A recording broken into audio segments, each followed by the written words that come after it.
श्लोक संख्या 21 से पाठ।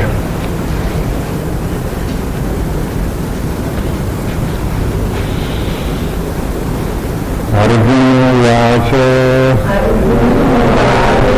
कौलिंगै स्त्रीगुणानेतान् अतीतो भवति प्रभो किमाचारा कथं चैतान् गुणानतिवर्तते। श्रीभगवानुवाच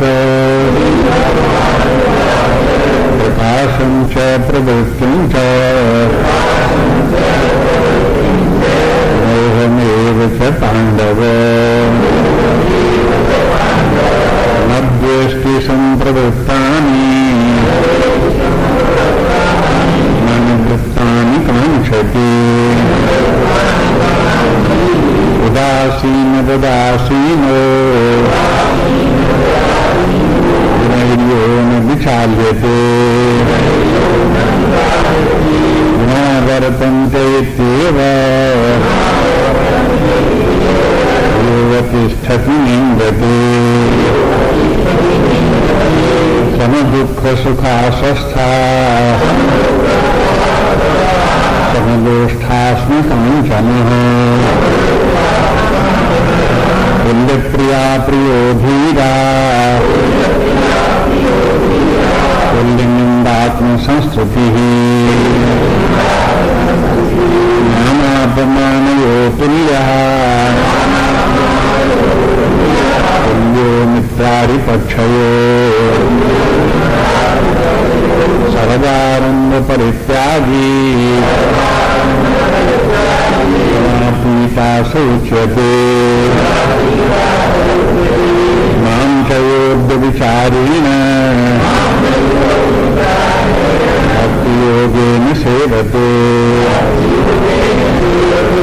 सगुणान् समतीत्यैतान् ब्रह्मभूयाय कल्पते। मां च योऽव्यभिचारेण भक्तियोगेन सेवते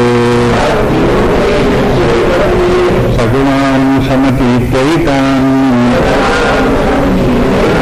ब्रह्मभूयाय कल्पते।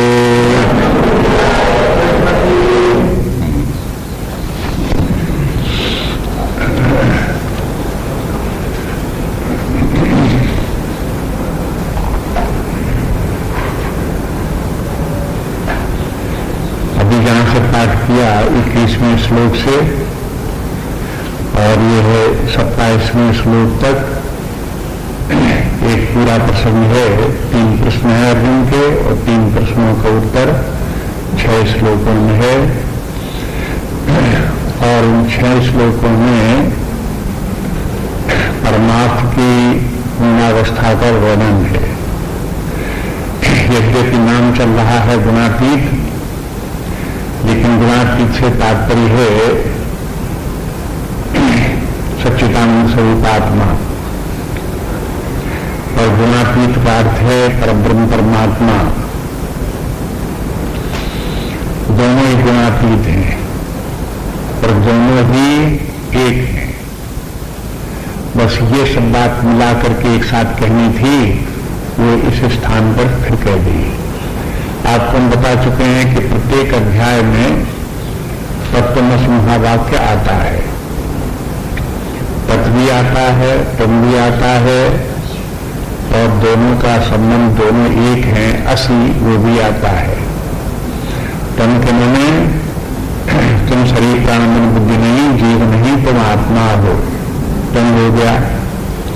तत् के माने जो ईश्वर सारे जगत का रचयिता है, सबका स्वामी है, वो ईश्वर अपनी उपाधि के रहित सच्चिदानंद स्वरूप परमात्मा है। और फिर इसके माने इस प्रकार जहां पहुंच गए वे दोनों एक ही तत्व हैं, दोनों में किसी प्रकार का भेद नहीं है। ये बात बार बार कहते रहते हैं।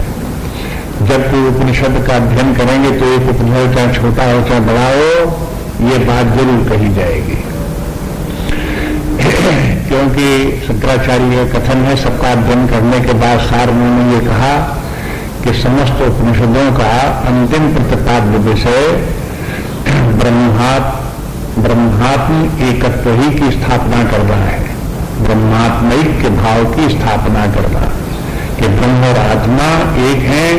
ये बात जहां आ गई उपनिषद में तो उपनिषद का कार्य पूरा हो गया। अब वो अवस्था कैसे प्राप्त होगी, क्या है कैसे नहीं है, ये सब उसका विवेचन आगे पीछे चलता रहता है। यहाँ गीता में भी देखते हैं प्रत्येक अध्याय में यही बात आती है। प्रसंग कोई भी चलता रहे, किसी भी बात को लेकर के प्रारंभ करें, चाहे कर्मयोग की बात हो, चाहे भक्ति की बात हो, चाहे ज्ञान की बात हो, चाहे और ध्यान की बात हो, चाहे और किसी प्रकार की बात हो, अंत में कहीं न कहीं एक बार परमात्मा और आत्मा दोनों एक ही है, ये बात बता देते हैं। इस प्रसंग में देखते हैं कि पहले ये बता दिया कि देखो तुम कौन हो, तुम तीनों गुणों के अतीत आत्मा हो। तो जब प्रश्न का उत्तर चला कि ये है गुणातीत कौन है, तो गुणातीत बता दिया जो सत्वरज तमस इन तीनों से प्रभावित नहीं होता और इन तीनों से पृथक प्रत्येक चैतन्य तत्व जो हो वही आत्मा है, वही तुम हो। जो जिस व्यक्ति को इस प्रकार का ज्ञान है वो त्रिगुणातीत है। फिर बोले कि इस प्रकार का व्यक्ति जो है व्यवहार में किस प्रकार से जीवन जीता है, तो कहते हैं वो आत्मभाव में स्थित रह करके सबको आत्मा के रूप में ही देखता है। ये सर्वात्म भाव आ गया। गुणातीत के माने केवल ये नहीं है कि हम अपने वैयक्तिक आत्मा में स्थित होकर के प्रकृति से हम अपने आप को अलग देख लिए। उसके बाद ये भी बात है ये है कि जो वैयक्तिक चैतन्य है वो वैयक्तिक चैतन्य व्यक्तिगत ही नहीं है बल्कि सर्वगत है। सबका चैतन्य एक ही चैतन्य है, अखंड एक रस चैतन्य सबका है। तो उसके सब चैतन्य वही आत्म तत्व परमात्म तत्व ही है। तो सारे जगत में जब वही दिखाई देने लगा, अपने बाहर भीतर सर्वत्र उपलब्ध हो गया, तो ये ब्रह्म व्यवहार काल में फिर उसी ब्रह्म भाव में स्थित रहते हुए व्यक्ति व्यवहार करता है। अब देखो किसी दिन पहली बार ये सब बातें सुनेगा तो उसको अटपटी लगेगी बड़ी रूखी सूखी बातें हैं, बड़ी गंभीर बातें हैं, बड़ी कठिन बातें हैं। लेकिन जैसे जैसे अध्ययन प्रारंभ होता है, ये तो अध्ययन की कक्षा है, एक प्रकार की टीचिंग है, एक के बाद एक पहले प्रारंभ में सरल, फिर उसके बाद और कठिन, उसके बाद और कठिन, इस प्रकार से आगे बढ़ते ही जाते हैं। तो अंत में फिर बात ये आती है कि इस बात को समझने की कोशिश करो कि चाहे शरीर हो तो ये त्रिगुणात्मक है और ये तुम नहीं हो। फिर चाहे अपने प्राण को देखो, चाहे मन बुद्धि को देखो, ज्ञानेंद्रियों को देखो, ये त्रिगुणात्मक है, प्रकृति की रचना है और ये तुम नहीं हो। वासनाएं हैं, कर्म हैं, ये भी प्रकृतिजन्य है, ये भी तुम्हारा स्वरूप नहीं है। तो अपने आप को पहचानो तो देखो कि तुम इस प्रकृति से बिल्कुल स्वतंत्र हो, अलग हो। व्यवहार काल में भी यही स्थिति और अपने ज्ञान काल में भी यही स्थिति, सदा एक समान इसी भाव में स्थित रहे। अब इस सर्वात्म भाव को सदा बनाए रखने के लिए और तत्वमसि महावाक्य की बात को स्थापित करने के लिए अगले श्लोक है। यद्यपि अर्जुन का प्रश्न ये है कि ये त्रिगुणातीत अवस्था प्राप्त कैसे होती है, तो प्राप्त होने के लिए साधन बताया जाएगा। तो भगवान साधन बताते हैं, लेकिन साधन तो कम बताते हैं, साध्य रूप में जो आत्मा परमात्मा एक है उसकी तरफ ज्यादा संकेत है।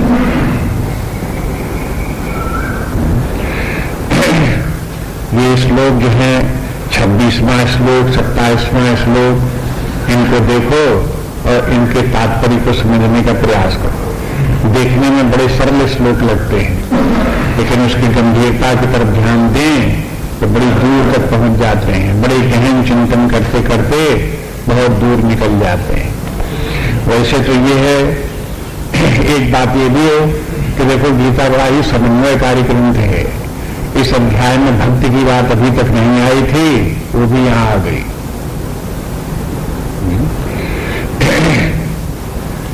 भक्ति भी होनी चाहिए, निष्काम कर्म योग भी होना चाहिए, ज्ञान योग भी होना चाहिए। जब साधना बात आती है तो योग जो सब साधनाएं हैं, कर्म योग भी साधना है, भक्ति योग भी साधना है, ज्ञान योग भी साधना। योग माने साधना। कौन सी साधना? परमार्थ साधना। साधना तो अधर्म छोड़ करके धर्म में आना भी है, लेकिन वो योग नहीं है। लेकिन धर्म का पालन जब व्यक्ति निष्काम भाव से करता है तब योग बन जाता है। जहां योग बन गया तहां उस व्यक्ति का लक्ष्य हो गया परमात्मा, और वो चल दिया परमात्मा की तरफ। स्वर्ग भी पीछे छूट गया और भौतिक सुख और सब ये भी सब पीछे छूट गए। अब उसके सामने परमात्मा आ गया। इसलिए योग जितने हैं वो सब परमात्मा को प्राप्त कराने वाले, परमात्मा तत्व को प्राप्त कराने वाले योग हैं। भक्ति योग भी परमात्मा को प्राप्त कराने वाला है, परमात्मा तक पहुंचा देने वाला है। लेकिन जब योग, अनेक प्रकार के योगों की बात आती तो ऐसा लगता है कि ये अलग अलग योग माने अलग अलग साधना पद्धतियां हैं और हर योग से परमात्मा की प्राप्ति हो जाती है, ऐसा लगता है प्रारंभ में। लेकिन गहन चिंतन करो, साधना करो तो बात ये स्पष्ट हो जाती है कि सभी योग अलग अलग नहीं है, बल्कि कोई भी एक योग ले लो, बाकी सब योग उसके पूरक हैं। अब एक उदाहरण के रूप में आप देखो, 6वें अध्याय में भगवान ने समत्व योग की बात कही। समत्व योग एक योग है, समत्व योग भी। लेकिन जब तुलनातीत योग आ गया तो उसमें समत्व योग भी आ गया। भगवान ने पिछले 2 श्लोकों में क्या सुनाया कि समत्व भाव आ जाता है उसको। तो ये समत्व योग की बात थी, वो यहां क्यों आ गई जब तुलनातीत की बात हो रही थी? क्योंकि समत्व योग कोई अलग योग नहीं है। इसी प्रकार से 12वें अध्याय में भक्ति की बात चल रही थी, तो भक्ति की बात वहां हो गई। अब यहां भक्ति की क्या जरूरत? कि जो त्रिगुणातीत होगा वो बिना भक्ति के नहीं होगा। भक्ति भी चाहिए, लेकिन भक्ति के विषय में जिस प्रकार की धारणाएं हैं उतने से काम नहीं चलता। इसलिए भगवान ने भक्ति को ठीक ठीक रूप प्रदान करने के लिए उसके साथ एक शब्द और जोड़ दिया कि देखो ये त्रिगुणातीत अवस्था उस व्यक्ति को प्राप्त होगी जो भक्त है। किसका भक्त है? माम, जो मेरा भक्त है। माम चयो अव्यभिचारेण भक्ति योगेन सेवते। भक्ति योग से जो निरंतर ही मेरा सेवन करता है उसको त्रिगुणातीत हो जाता है।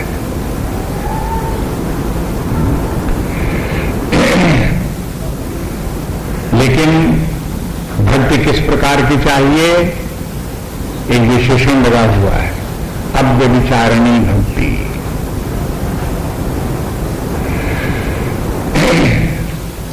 वेदांत में जब इस भक्ति का विचार किया जाता है तब कहते हैं कि देखो, एक भक्ति तो ऐसी है कि हम भक्त हैं और ईश्वर हमसे पृथक है, बड़ा महान है और हम उसके भक्त हैं। उसका ध्यान चिंतन करते हैं, सेवा करते हैं, स्मरण करते हैं, पूजन करते हैं। एक भक्ति तो ये है। जिस भक्ति में द्वैत है, भक्त और भगवान में भेद है। और बहुत बार बहुत दिनों तक यही मान्यता चलती है कि बिना भक्त और भगवान में भेद हुए बिना भक्ति हो ही नहीं सकती है।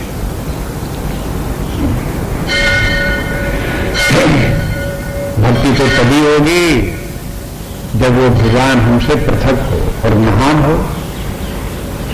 तब उसकी महिमा को देख करके उसमें हमारा समर्पण हो, तब उसमें हमारा प्रेम हो, तब हम उसका आश्रय ग्रहण करें, तब हम उसके चरणों को पकड़ें, तब भक्ति बने। बात किसी हद तक ठीक है, लेकिन इस प्रकार की भक्ति करने से परमात्मा की क्या प्राप्ति हो जाती है? तो वेदांत का कहना है कि इस प्रकार की भक्ति करने से केवल चित्त की शुद्धि होती है। तमोगुण दूर होगा, रजोगुण दूर होगा, सत्वगुण प्राप्त होगा।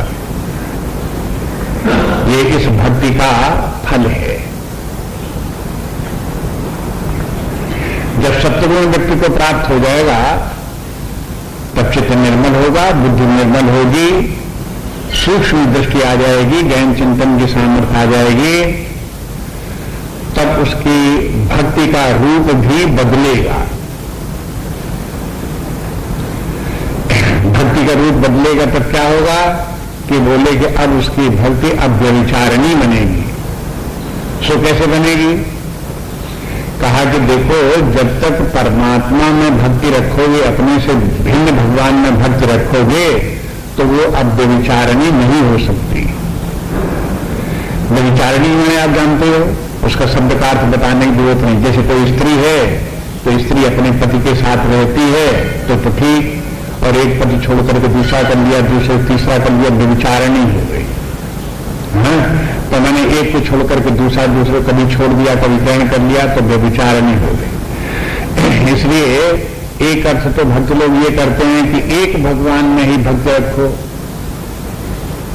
एक देवो केशवो वा शिवो वा, एक देवता रखो, चाहे आप जो है वो हो भगवान नारायण में भक्ति रखो, चाहे भगवान शंकर जी में भक्ति रखो, चाहे देवी जी में भक्ति रखो, एक में भक्ति रखो, तो अब व्यभिचारिणी होगी। लेकिन ये भी प्रारंभिक बात है, क्योंकि जब व्यक्ति को समझ में आ जाता है कि चाहे केशव हो, चाहे शिव हो, और चाहे शक्ति हो, सब एक ही है, तो फिर अब वहां व्यभिचारिणी कहाँ हुई? हाँ, किसी भी रूप में उसकी उपासना करो, पूजा करो, उसी एक परमात्मा की ही भक्ति रही। लेकिन जब उस परमात्मा को अपने से अलग समझते रहे तो भक्ति सदा टिक नहीं सकती, कभी रहेगी, कभी नहीं रहेगी। जो कभी भक्ति रहती है, कभी भक्ति नहीं रहती है, वो अब व्यभिचारिणी नहीं होती। इसलिए जहां भक्त और भगवान दो हैं, वहां एक विचार ये भी आता है कि अब व्यभिचारिणी भक्ति हो ही नहीं सकती।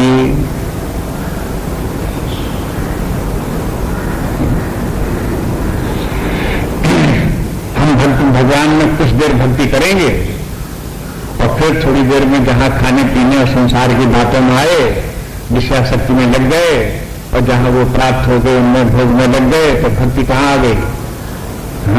भक्ति तो भगवान की भुला गई और विषयाशक्ति आ गई। अगर भगवान की भक्ति भुला जाती है, चित्त से विषयाशक्ति आ जाती है, तो उसके माने क्या होगा?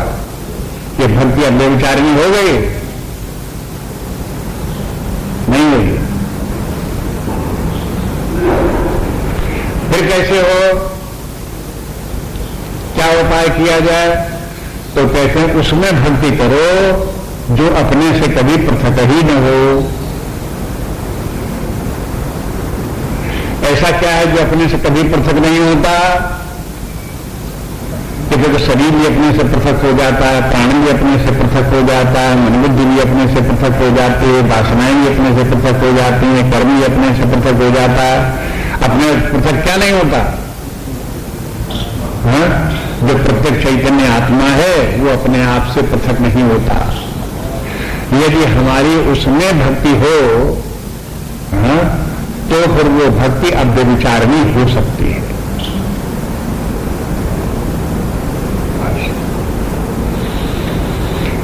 ये विचार करते करते कई स्तर की भक्ति को देखा, विभिन्न प्रकार के स्तरों पर अन्य अर्थ उसके हैं, लेकिन वेदांत का अर्थ व्यभिचारिणी भक्ति का ये है कि व्यक्ति अपने प्रत्यक्ष चैतन्य आत्मा में भक्ति रखे।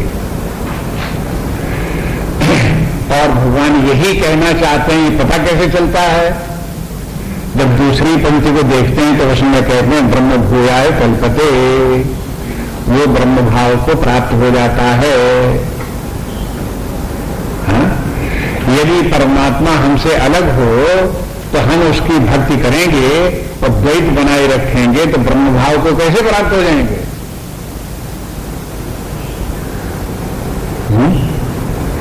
ब्रह्म भाव को प्राप्त होने के लिए तो अद्वैत लाना ही पड़ेगा।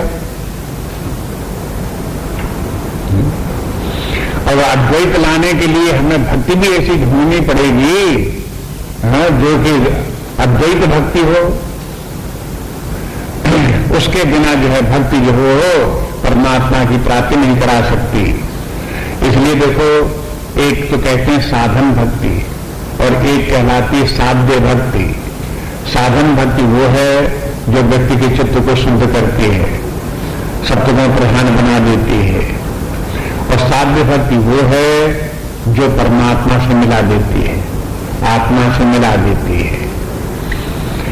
जो साधन भक्ति है वो अव्यभिचारिणी नहीं हो पाती। अपने तथाकथित कहने भर को अव्यभिचारिणी हो जाती है। माने एक ही देवता की पूजा करने लगे, बहुत पूजा करने लगे, बहुत ध्यान करने लगे, बहुत समर्पण भाव करने लगे, तो एक प्रकार से एक अर्थ में अव्यभिचारिणी हो गई। लेकिन वास्तव में पूर्ण रूप में अव्यभिचारिणी भक्ति नहीं बनती। वो तभी बनती है जब व्यक्ति अपने आत्मस्वरूप में स्थित होता है और जो आत्म चैतन्य है उसी को देखता है कि यही परमात्मा है, यही आत्मा है, यही परमात्मा है, इसी में भक्ति रखो। अब भक्ति योगिन सेवते के माने क्या हुआ कि अपने आत्मा का सेवन करो, निरंतर आत्मचिंतन करते रहो। और कैसे करते रहो? प्रेम पूर्वक करते रहो। भक्ति के माने प्रेम। अपना जो स्वयं शुद्ध स्वरूप आत्मा है उसमें प्रेम रखो और ये रखो कि यही आत्म तत्व ही हमें प्राप्त करना है, यही अपना वास्तविक स्वरूप है। तो अपना निरंतर आत्मचिंतन करते करते करते करते व्यक्ति की स्थिति ये होगी कि वो आत्मभाव उसका इतना प्रबल हो जाएगा और इतना जागृत हो जाएगा कि व्यवहार काल में भी वो आत्मभाव बना रहेगा। अब जो स्थिति इस प्रकार से आई अभ्यास करते करते, इसको बोले कि ये तो भक्ति योग है। अब वो परमात्मा चाहे हमसे अलग हो लेकिन सच्चिदानंद स्वरूप होना चाहिए, चाहे परमात्मा हमसे अभिन्न हो तो भी सच्चिदानंद होना चाहिए, चाहे परमात्मा हमारे हृदय में विद्यमान हो तो भी वही सच्चिदानंद स्वरूप होना चाहिए, चाहे परमात्मा सर्वत्र व्याप्त हो तो भी सच्चिदानंद होना चाहिए। अब यहां ये बोलो, देखो कि भगवान जब माम बोलते हैं, माम यो अव्यभिचारेण भक्ति योगिन सेवते, ये माम क्या है? वैसे तो भगवान सदा ही अपनी भगवत्ता में रहते हुए माम बोलते हैं। जो भगवान की अव्यभिचारिणी भक्ति करता है वो ब्रह्म भाव को प्राप्त हो जाता है, सीधा सार्थ है। लेकिन माम शब्द का प्रयोग भगवान भगवत्ता के रूप में तो प्रयोग करते हैं, लेकिन कहीं ब्रह्म भाव के अर्थ में प्रयोग करते हैं, कहीं महाज्ञान के अर्थ में प्रयोग करते हैं,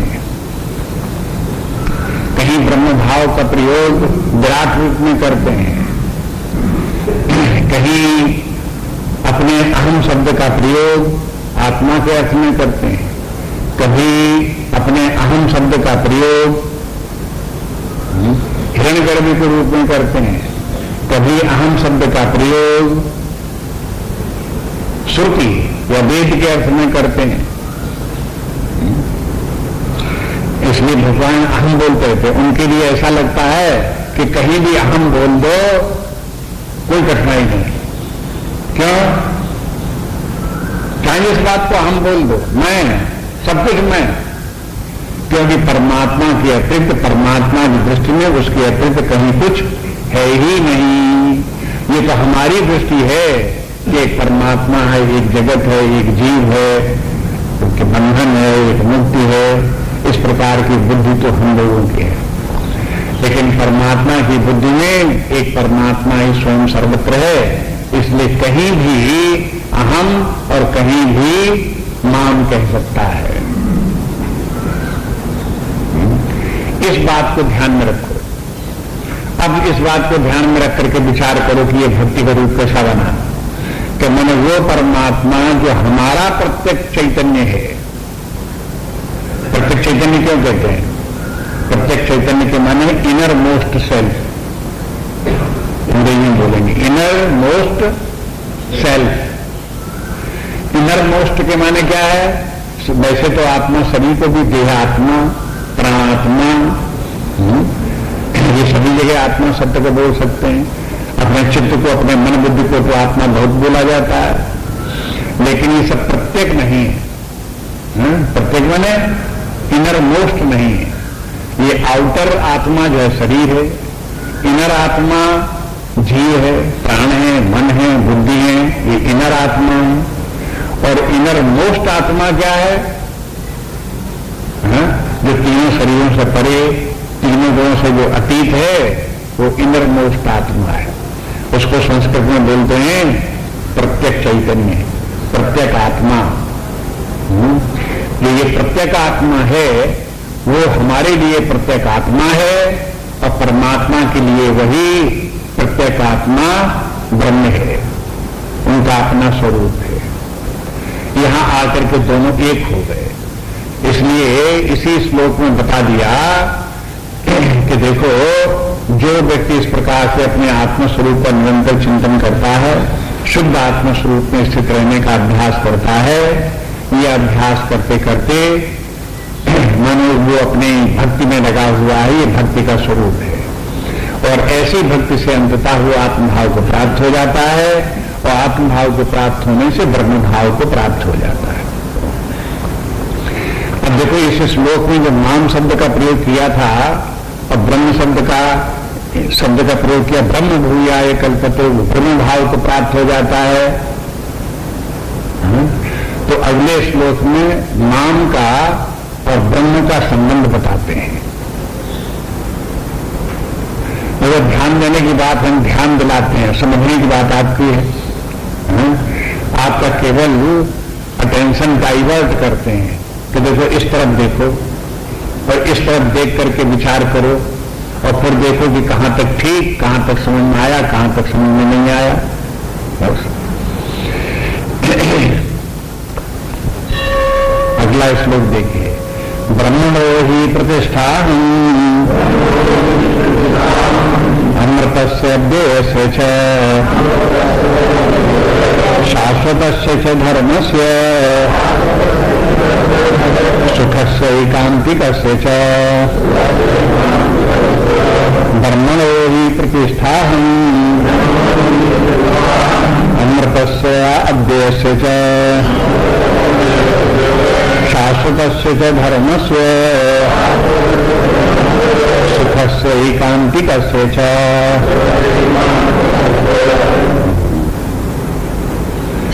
ब्रह्मो ही प्रतिष्ठा अहम, यहां आगे अहम, जो पहले नाम था वो हो गया यहां अहम।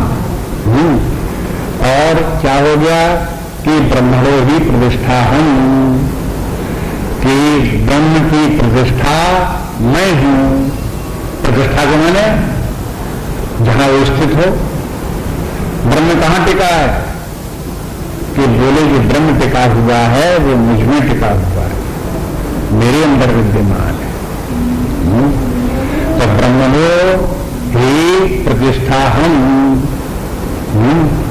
और दूसरी बात क्या, अब ये प्रतिष्ठा शब्द और शब्दों के साथ भी लगा लो कि अमृत से प्रतिष्ठा हम, जो अमृतत्व है उसकी भी प्रतिष्ठा मैं ही हूं। अव्यय से च प्रतिष्ठा अहम, और अव्यय की भी प्रतिष्ठा मैं ही हूं। और शाश्वत से धर्म से प्रतिष्ठा हम, और जो शाश्वत धर्म है उसकी भी प्रतिष्ठा मैं हूं।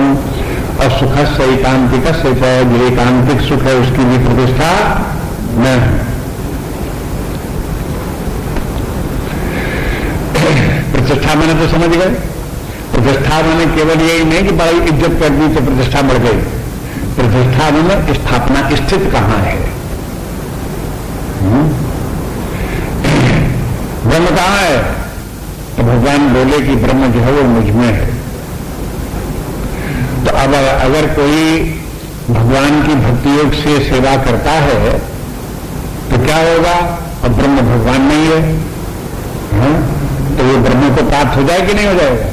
तो देखो पिछले श्लोक में भगवान ने ये बताया कि मेरी भक्ति करने से किसी को ब्रह्म की प्राप्ति कैसे हो जाएगी।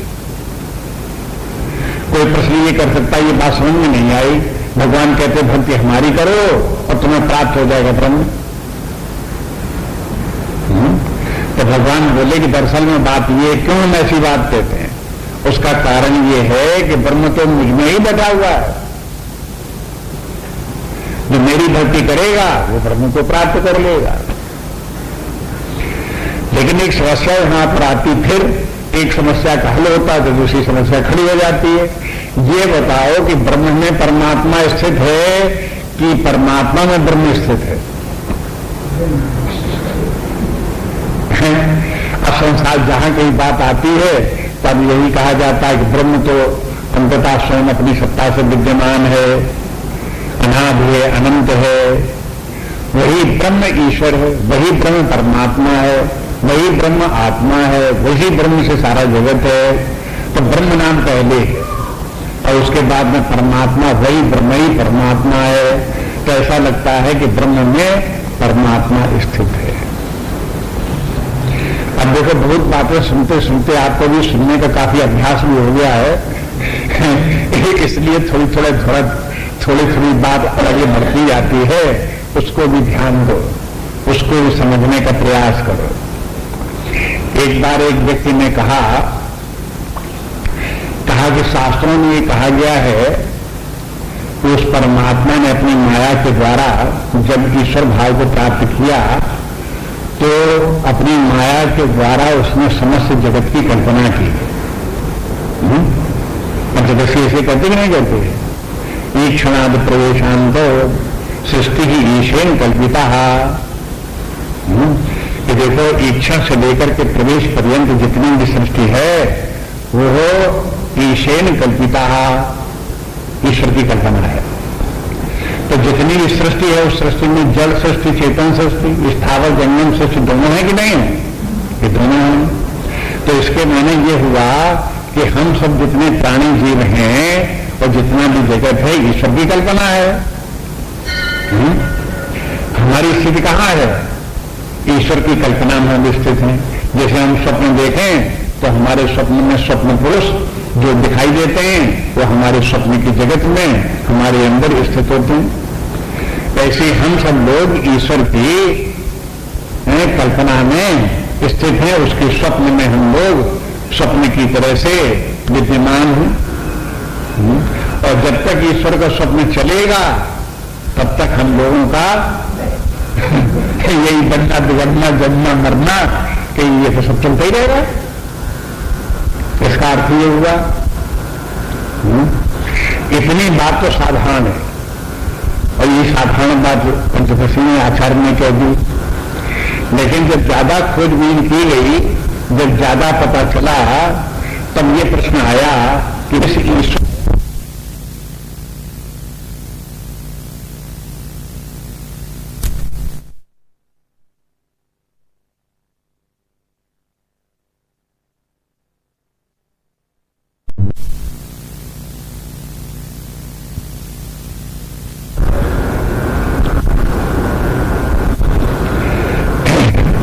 हुआ कि ईश्वर की प्रतिष्ठा, ईश्वर समस्त रूप में है, जगत समस्त रूप में है, तो लगता है कि समस्त में ही व्यस्त होता है।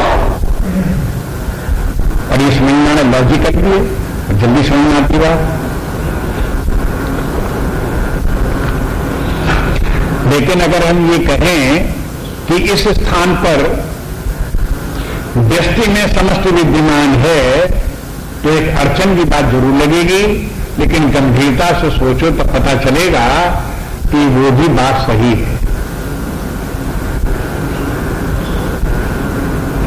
अब कैसे सही है ये समझने का प्रयास करो। अगर हमने ये कहा कि एक ईश्वर है जिसकी कल्पना में सारा जगत स्थित है, तो जिस ईश्वर की हम बात कर रहे हैं वो ईश्वर कहाँ है? पहले अपने को देखो, अगर वहां नहीं है तो ईश्वर कहीं नहीं है।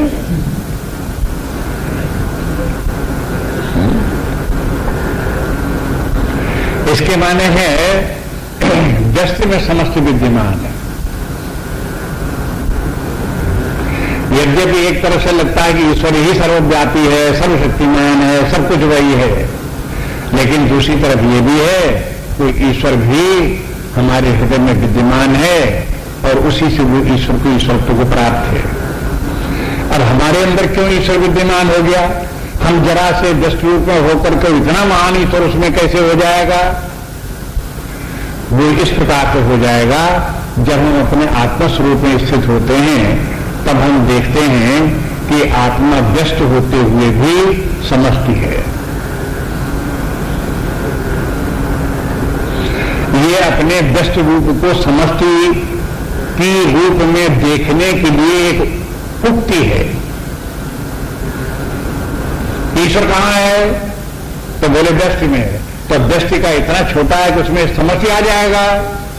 तब फिर ये सोचा कि हाँ ऐसे आएगा कि वो व्यष्टि को भी समष्टि होना चाहिए। अगर समष्टि रूप व्यष्टि है तो उसमें व्यष्टि रूप ईश्वर आ सकता है। और अगर व्यष्टि रूप जो हमारा चैतन्य है वो इतना समस्त रूप है जिसमें कि समस्त ब्रह्म और समस्त चैतन्य उसमें आ सकता है, समस्त सृष्टि उसमें आ सकती है, तो इन दोनों में भेद कहां रहा? चाहे हम ये कह दें कि ईश्वर में हम हैं और चाहे हम कह दें कि हमने ईश्वर।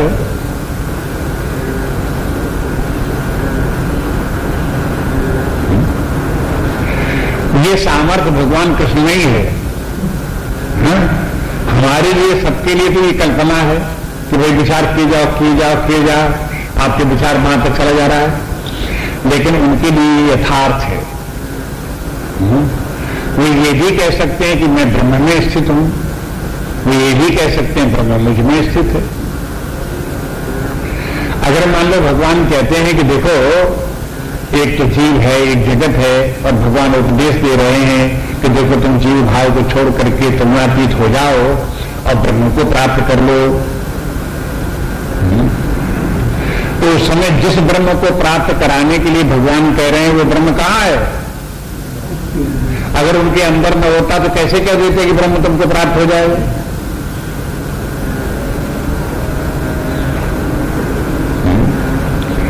इसलिए ये जो अड़चन जो इसमें ये है कि ब्रह्मणो ही प्रतिष्ठा हम, ये व्यक्ति को जल्दी समझ में नहीं आती कि भगवान कृष्ण में ये ब्रह्म कैसे विद्यमान है, उसमें कैसे स्थित है। लेकिन इसको समझने के लिए धीरे धीरे धीरे धीरे धीरे धीरे विचार करो और शास्त्रों को देखते रहो और इस विचार से चलो कि अगर लिखा इस प्रकार से है तो सही ये होगा। लेकिन कैसे सही होगा, किस दृष्टि से सही होगा, ये ढूंढो, पता लगाओ क्यों इस प्रकार से। ये कह देने से काम नहीं चलेगा कि यहां भगवान भूल गए, उल्टा बोल गए, इस तरह से नहीं चलेगा।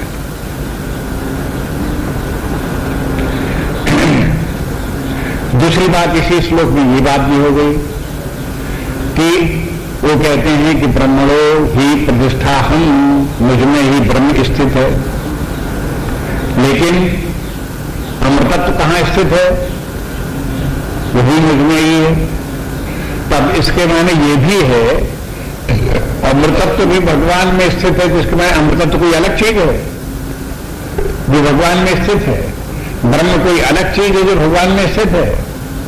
ये कहने का तात्पर्य, बोलने का ढंग है, जो परब्रह्म परमात्मा है वही परमात्मा है, वही ब्रह्म भी है, और उसमें प्रतिष्ठित होने का कोई सवाल नहीं। ब्रह्म और वो परमात्मा एक ही है, ब्रह्म और भगवान कृष्ण एक ही है। और जो अमृतत्व है वही ब्रह्म है, जो ब्रह्म है वही परमात्मा है, जो परमात्मा है वही अमृत स्वरूप है। इसलिए अमृतत्व भी कोई अलग वस्तु नहीं है। अब अगर कोई ब्रह्म भाव को प्राप्त होकर के अमृतत्व को प्राप्त कर लेता है, जगह जगह आता रहता है, तो क्या प्राप्त कर लिया उसने? अब ऐसी बात नहीं कि ब्रह्म पहले ब्रह्म भाव को प्राप्त किया और आगे निकल गया तो फिर अमृतत्व भी मिल गया, ऐसे नहीं। यदि किसी को आत्मभाव प्राप्त हो गया तो परमात्म भाव भी प्राप्त हो गया, परमात्म भाव प्राप्त हो गया तो ब्रह्म भाव भी प्राप्त हो गया, ब्रह्म भाव प्राप्त हो गया तो अमृतत्व भाव भी प्राप्त हो गया। और जब अमृतत्व प्राप्त हो गया तो अव्यय हो ही गया। अमृतत्व अव्यय एक ही बात है, कोई ज्यादा अंतर नहीं है। अमृतत्व को मैंने अमर हो गया, वो उसका विनाश नहीं होता, अव्यय के माने विनाश नहीं होता, इसलिए कहते हैं अव्यय से है, अव्यय की भी प्रतिष्ठा मुझ में ही। माने फिर वो परमात्मा ब्रह्म अव्यय है तो वो तुलनातीत होकर के भी व्यक्ति उस अव्यय अवस्था को प्राप्त कर लेता है।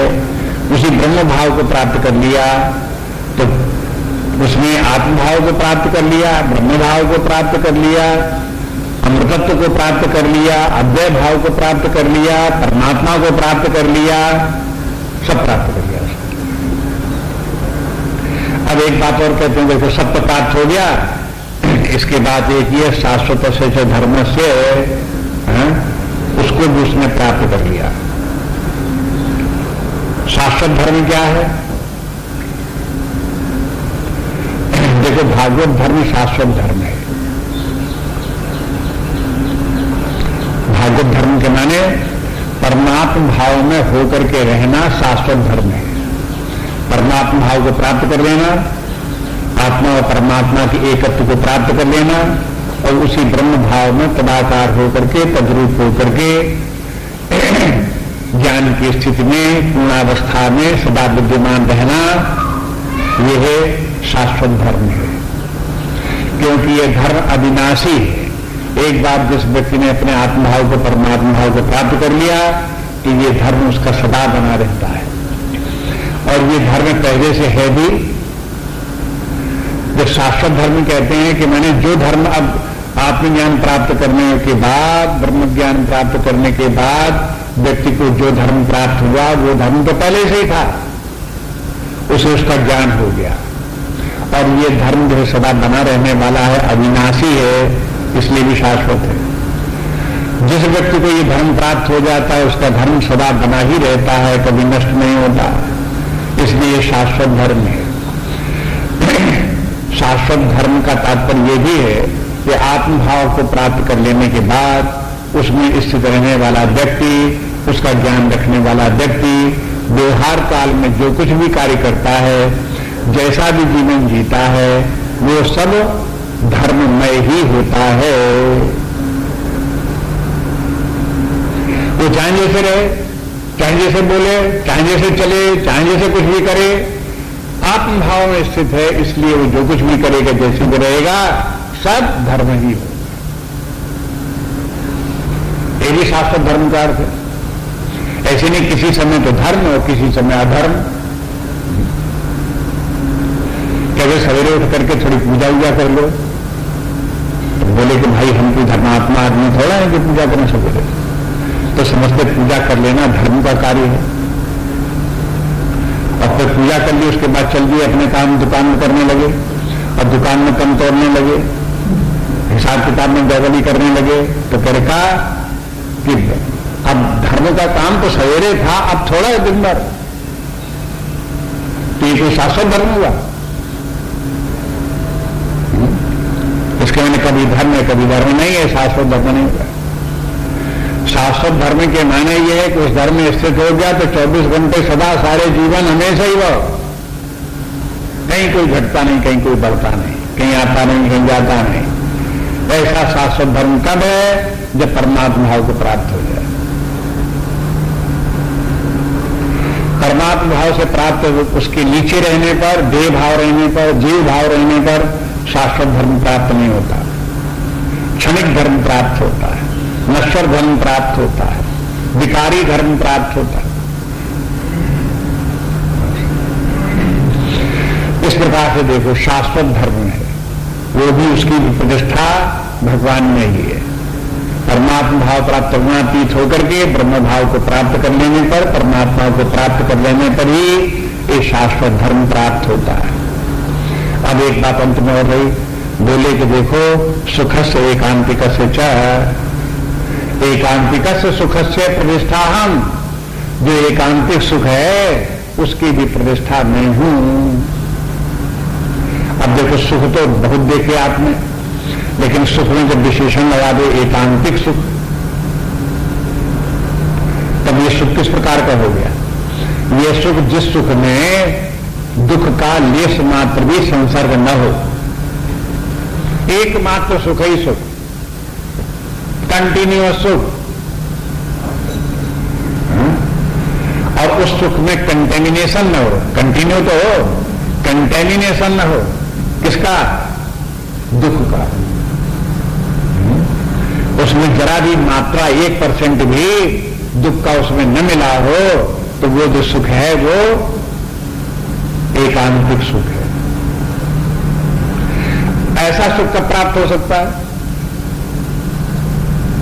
उसका भी उत्तर यही है कि जब वो प्रज्ञातीत हो जाए, ब्रह्म भाव को प्राप्त हो जाए, परमात्मा भाव में ही स्थित हो, परमात्मा ज्ञान में ही सदा विद्यमान रहे, उसी ब्रह्म भाव आत्म भाव में ही सदा विद्यमान रहे, तब उसका जो है वो सुख एकांतिक सुख है। अगर उस अवस्था को भूल जाता है, बुद्धि विकृत हो जाती है, देह भाव में आ जाता है, मन अभी साधना काल है, अभी उससे कभी प्राप्त नहीं हुई है, और एकांतिक सुख भी तब प्राप्त नहीं होता। एक बात आपको बता चुके, देखो साधना की बातें बहुत आती हैं, भक्ति की बात भी आती है, ज्ञान की बातें बहुत आती हैं, परमात्मा के ज्ञान की माने आत्मा, परमात्मा, साक्षी, दृष्टा, इन सबकी बातें भी बहुत आती हैं। लेकिन जब ये सब बातें हो चुकी हैं तब अंत में एक बार कहते हैं कि इस अवस्था को अमृतत्व की बात भी आ जाती है, अध्यय होने की भी बात आ जाती है, लेकिन सबसे बाद में कहते हैं कि देखो जो शाश्वत आनंद है, अविनाशी आनंद है, वो सबसे बाद में उसकी चर्चा होती है। क्योंकि व्यक्ति को अभ्यास करते करते और पूर्णता प्राप्त करते करते जो समय लगता है, उस समय तक उसको आनंद की अनुभूति जरूर होती है, लेकिन एकांतिक आनंद की नहीं होती। जिस समय उसका ज्ञान पूर्ण हो गया, जिस समय उसका ज्ञान आत्मा और ब्रह्मा परमात्मा के एकत्व का पूर्णता को प्राप्त हो गया, अविचल ज्ञान प्राप्त हो गया, तो उस ज्ञान के प्राप्त होने पर तब आनंदानुभूति होती है। और जो वो आनंद की अनुभूति है वो अंत में बोलते हैं। 6वें अध्याय में भी देखा, अंत में बोलते हैं। 5वें अध्याय में भी देखा, अंत में बोलते हैं। पहले और सब बातें बोलते आते हैं, अंत में बोलते हैं कि देखो ये कैसा सुख है, ये है, ये कैसा लाभ है, यह लाभ हो न परो लाभ, ये ऐसा लाभ है जिससे बड़ा कोई दूसरा लाभ है, यह ज्ञानम न परम ज्ञानम, ये ऐसा ज्ञान जिससे बड़ा कोई ज्ञान नहीं है, और जैसा ये कैसा सुख है जिस सुख से बड़ा कोई दूसरा सुख नहीं है। अंत में बात ये सबसे बड़ा सुख की बात ये, क्योंकि ये सुख इससे बड़ा हर कोई व्यक्ति के संसार में करता क्या व्यक्ति, छोटे सुख को बड़े सुख के लिए सेक्रीफाइस कर देता है। अगर बड़ा सुख मिलने को तैयार है, आ रहा है, तो छोटे सुख की चिंता नहीं करता, जाने दो, क्या उससे बड़ा सुख आ रहा। अगर आप व्यापार करो और व्यापार में 2 व्यापार कर रहे हो, एक व्यापार में कम फायदा हो रहा है, दूसरे में ज्यादा, तो क्या करोगे? कम वाला जो छोड़ दो, तो बड़ा ज्यादा फायदा वाला पकड़ लो। क्योंकि व्यक्ति की बुद्धि हमेशा इस तरफ है कि ज्यादा ज्यादा चाहिए, ज्यादा आनंद चाहिए, और आनंद चाहिए, और आनंद चाहिए। जब और पूर्ण आनंद की प्राप्त करना चाहते तो छोटे छोटे आनंद छोड़ने ही पड़ेंगे। अगर आप आनंद का समुद्र चाहते हो तो ओस के कण जो सवेरे घास के ऊपर दिखाई देते हैं, उनका चाटना बंद करना पड़ेगा, नहीं तो समुद्र तक कैसे पहुंचोगे? उस आनंद का समुद्र कहां मिलेगा? इसलिए कहते हैं कि अंत में ये एकांतिक सुख जो है वो वही प्राप्त होने वाला, तरुणातीत अवस्था में ही प्राप्त होने वाला है। अब इसको जो है कहते हैं कि ये है, इस अवस्था को ये सब वर्णन किस लिए है? कहते सगुणान समतीतान, कहते हैं जो वो व्यक्ति तीनों गुणों से परे है, तीनों गुणों से पार वो हो गया है, जिसके की लक्षण ये सब आ गए। साधना करते करते व्यक्ति, अब साधना के नाम पर केवल साधना क्या थी? भक्ति साधना है क्या? और साधनाएं सब बेकार है क्या? निष्काम करने योग क्या बेकार है? ध्यान योग क्या बेकार है? ये सब यहां जो अब व्यभिचारिणी भक्ति है, इसमें वो सब योग समाहित हो गए। ऐसे भी अर्थ लगाया जाता है कि जहां एक बात को बोलते हैं उसमें बाकी का अध्याहार हो जाता है, उसमें सबके सब समाहित हो जाते हैं। अब व्यभिचारिणी भक्ति आ गई तो निष्काम कर्म योग भी हो गया, ध्यान योग भी हो गया, अष्टांग योग भी हो गया, जप तप भी हो गया, पूजा पाठ भी हो गया, स्वाध्याय भी हो गया, सत्संग भी हो गया, तप भी हो गया, जप भी हो गया, सब हो गया।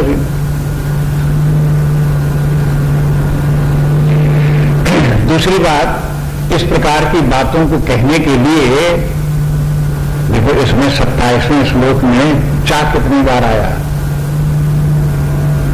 आपको पहले ही बता चुके, चा बार बार आता रहता है, तो कोई फिजूल में नहीं चा बार बार है। कहते हैं ब्रह्मणो ही प्रतिष्ठा हम अमृतस्य अव्यय से च। यहां तो भाई चा के माने ये मान लो कि ब्रह्म की भी प्रतिष्ठा में हूं और अमृत की भी प्रतिष्ठा में हूं और अव्यय की भी प्रतिष्ठा में हूं। लेकिन जब ये कहते हैं कि शाश्वत से च, फिर च आ गया, और फिर बोले सुख से एकांतिक से च, ये बार बार चा क्या बात है। तो आपको बता दिया जो अनुक्त बात है उसे कहने के लिए चा का प्रयोग करके रहते हैं। माने इस ब्रह्म भाव को प्राप्त हो जाने पर, तुलनातीत अवस्था को प्राप्त हो जाने पर जो कुछ हम वर्णन कर रहे हैं ये तो सब उसको व्यक्ति को प्राप्त हो ही जाता है। इससे संबंध रखने वाले जो और बातें भी अन्यत्र कही हुई होंगी वो भी उसे प्राप्त हो जाती है। अब बताए बोलो कि इस अवस्था को प्राप्त होकर के कर्म बंधन उसके रहते हैं कि नहीं रहते हैं? तो इसमें तो लिखा नहीं, कहीं नहीं लिखा है तो चा का अर्थ लगाओ। कहे कि वो कर्म बंधन भी उसके नहीं रहते हैं। कौन से कर्म बंधन नहीं रहते हैं? संचित कर्म नहीं रहते हैं कि प्रारब्ध के वो प्रारब्ध नहीं रहता है, कौन सा नहीं रहते हैं? तो ये तो संचित भी नहीं रहते हैं, प्रारब्ध भी नहीं रहते हैं, क्रियमाण भी नहीं रहते हैं, आगामी भी नहीं रहते हैं, ये सब साफ हो जाता। चाह के मैंने इस प्रकार से पुनर्जन्म फिर होता है कि नहीं होता है? उसका ही अर्थ लगा लो चा के साथ में। ऐसे व्यक्ति का व्यवहारिक जीवन आदर्श होगा कि नहीं होगा, अनुकरणीय आदर्शनीय होगा कि नहीं होगा, वो भी होगा, ये अर्थ लगा लो। अर्थ लगाने के लिए तो यहां तक आप अर्थ लगा सकते हो अगर हिम्मत हो तो। जैसे मुंडक उपनिषद में आता है, अंत में मुंडक उपनिषद में सब बातें कह दी गई, एक बड़ी हिम्मत की बात कह दी गई कि ये देखो जो इस प्रकार से तुलनातीत व्यक्ति है, ब्रह्म भाव को प्राप्त है, वो कोई व्यक्ति अब नहीं है, अब वो तो ब्रह्म ही है, परमात्मा ही है। अब कहते हैं जो व्यक्ति उसकी निंदा करेगा उसको पाप लगेगा और दुख भोगेगा, जो व्यक्ति उसकी प्रशंसा करेगा, जो उसकी वंदना करेगा, वो पुण्य का भागी बनेगा।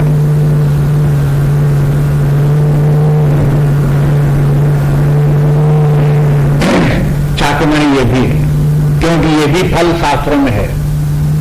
उस अवस्था को प्राप्त होने के बाद का जो ये फल वहां बताया गया, तो वो यहां लगेगा कि नहीं लगेगा? तो वो भी लगेगा। और फिर निकलेगा कहां से? चाचा को निचोड़ते जाओ, उसी में से निकले। छोटा सा छा शब्द है, उसी में से बात।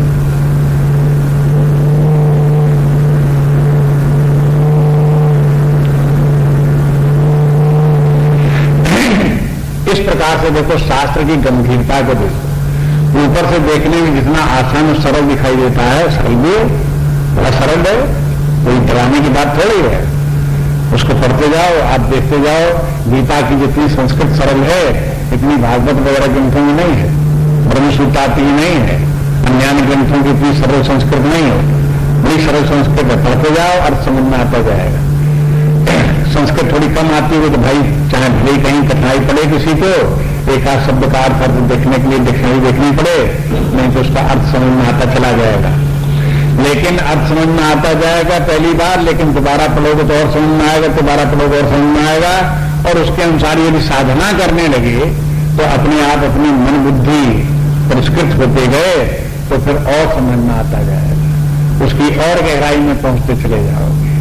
जितने जितने आचार्यों ने अब तक गीता के ऊपर भाष्य लिखे, उन्होंने जहां तक उनकी पहुंची तहां तक उन्होंने लिखे, लेकिन उसके बाद में ये भी कह दिया कि भाई देखो, जहां तक हमारी गति थी तहां तक हमने बता दिया।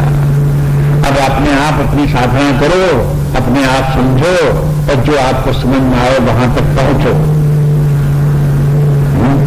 हमारा जो कुछ कथन है, इसके अर्थ की व्याख्या के रूप में जो कुछ हमारा अर्थ है, वो अंतिम वाक्य नहीं है। ऐसे जैसे कथा में कह दिया जाता है, रामचरितमानस में कह दिया, शंकर जी ने कह दिया, काकभूषण ने कह दिया कि देखो इस कथा की कोई सीमा नहीं, भगवान अनंत, भगवान की कथा अनंत। जितनी हमने सुना दी, जितनी हमारी जहां तक मन बुद्धि थे काम किए, तहां तक हमने तुमको सुना दी। लेकिन बाकी और जो आप विचार करो, देखो, समझने की कोशिश करो, ध्यान दो, आप भी प्रयास करो। इस प्रकार से इस अध्याय में भगवान ने जहां तक जो भी बात बताई वो बहुत महत्वपूर्ण बात है। वैसे तो ये 14वां अध्याय बड़ा आसान इस अर्थ में लगता है कि उसमें 3 गुणों का अर्थ ही तो बताया गया और क्या कहा गया, सत्वगुण क्या होता है, रजोगुण क्या होता है, तमोगुण, और कोई विशेष बात नहीं। लेकिन विशेष बात तब हो जाती है कि जब ये पता चलता है कि सत्वगुण रजोगुण 3 यही बंधनकारी, उन्हीं से तो छूट नहीं है, और उनसे छूटने का उपाय भी इसमें बताया गया है। और जो इन 3 गुणों से मुक्त हो गया, उसकी अवस्था कैसी होती है, क्या ज्ञान होता है, कैसी अवस्था प्राप्त होती है, ये भी उसका भी परिणाम इसमें है। तब आपको पता चलेगा कि 14वां अध्याय एक साधारण अध्याय नहीं है, इसका भी खूब अध्ययन करना चाहिए। शंकर भाष्य से लेकर के पुस्तक पढ़ो और गीता के 14वें अध्याय को समझने की कोशिश करो, और फिर उसके बाद मधुसूदनी गीता लो, उसको भी पढ़ो, 14वें अध्याय को समझने की कोशिश करो। एक शंकरानंदी गीता है, उसको भी लो, पढ़ो, उसको समझने की कोशिश करो। और फिर आजकल के तमाम, कहीं राधा कृष्णन का, कहीं स्वामी जी का, कहीं विवेकानंद का, तमाम लोगों की भाष्य पढ़ रहे हैं, इन लोगों का आप भाष्य पढ़ो तो आपको देखो, जो आप पढ़ोगे तो कोई न कोई सूझ देते चले जाएंगे। एक आचार्य ने इस 27वें श्लोक के ऊपर सूझ अपनी दी, उसने कहा कि ब्रह्मणो ही प्रतिष्ठा हम, इसका अर्थ यह है कि ब्रह्म के माने श्रुति, वेद। इसलिए मैं भी वेदों का जो वैदिक ज्ञान है, अध्यात्म ज्ञान है, उसकी भी प्रतिष्ठा मैं ही। अब आप इसे गलत कैसे कर सकते हो? गीता में जगह जगह ब्रह्म जो है वो वेद के लिए आया है, 3रे अध्याय में आया है। जहां कर्म का निरूपण भगवान ने किया तो वहां कर्म कहां स्थित है, तो बोले कर्म जो यज्ञ में स्थित है। यज्ञ कहां स्थित है कि ब्रह्म में स्थित है। और ब्रह्म कहां स्थित है कि वो मुझ में स्थित है। तो ये ब्रह्म क्या है? ये ब्रह्म के माने है शब्द ब्रह्म। जो शब्द ब्रह्म है वो भी एक आचार्य कहता है कि ये ब्रह्मणो हम प्रतिष्ठान है, शब्द ब्रह्म परमात्मा में स्थित है। दूसरा आचार्य कहता है कि ये प्रसंग चल रहा है मद योनि महद ब्रह्म, एक महद ब्रह्म भी है, इसी अध्याय की बात है। तस्मिन गर्भम दधाम्याम, जो कहते हैं जो महद ब्रह्म है वो इस अध्याय का प्रारंभ भगवान ने महद ब्रह्म से किया था, इसलिए कि यहां पर अंत में उसका उपसंहार भी करते हैं तो कहते हैं कि देखो वो महद ब्रह्म मुझ में ही स्थित है। और महद ब्रह्म क्या है? प्रकृति है। तो प्रकृति कहां है? प्रकृति परमात्मा में स्थित, उसी की शक्ति है। इसलिए अगर उन अर्थों से देखो तो साधारण से अर्थ है, लेकिन सुझाए हैं, आपका ध्यान उधर जाता कि नहीं जाता है?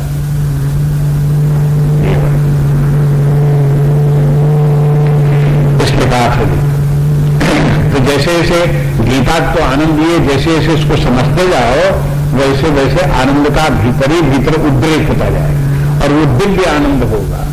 ये संसारी आनंद जैसा आनंद नहीं है, गपसड़ाकी जैसा आनंद नहीं है, खाने पीने के स्वादिष्ट वस्तुओं जैसा आनंद नहीं है। ये आनंद दिव्य आनंद है। ये आनंद इसके अभ्यास करते करते व्यक्ति को प्राप्त होगा। बस इस प्रकार से यह अध्याय समाप्त हो गया। अंत में वो और बोल दूं उसकी जो उनकी है, ओम तत्सदिति श्रीमद्भगवद्गीतासु उपनिषत्सु ब्रह्म विद्यायां योगशास्त्रे श्रीकृष्णार्जुन संवादे त्रैविभागयोगो चतुर्दशोऽध्यायः। नान्या स्पृहा रघुपतेः हृदयसमदीये सत्यं वदामि च भवानखिलान्तरात्मा भक्तिं प्रयच्छ रघुपुङ्गवनिर्भरां मे कामादिदोषरहितं कुरु मानसं च। श्रीराम जय जय राम, श्रीराम जय जय राम, श्रीराम जय जय राम, श्रीराम जय जय राम, श्रीराम जय जय राम, श्रीराम जय जय राम, श्रीराम जय जय राम,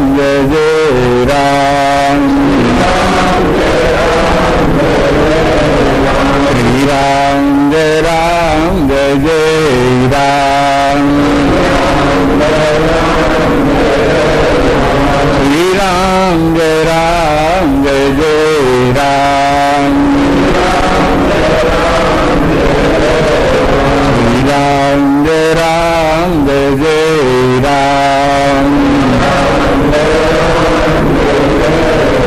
श्रीराम जय जय राम, श्रीराम जय जय राम,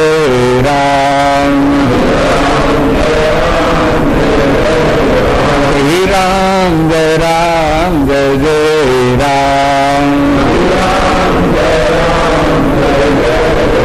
श्रीराम जय जय राम, श्रीराम जय जय राम, श्रीराम जय जय राम, श्रीराम जय जय राम, श्रीराम जय जय राम, श्रीराम जय जय राम, श्रीराम जय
जय